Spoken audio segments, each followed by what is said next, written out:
Absolute referencing. It is a technique in Excel to keep a specific cell fixed or unchanged when copying formula to other cells.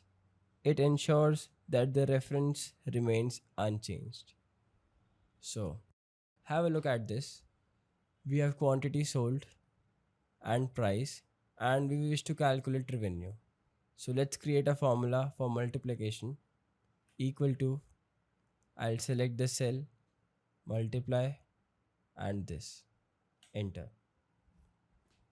Let's say I'm trying to copy it. I'm not getting the right answer. I'm getting like 0, like all these are invalid. So what's going on? Now just have a look at this. At this point, the cell reference is AG5 AH2, right? This and this. Okay. But in this scenario, it is AG6 and AH3.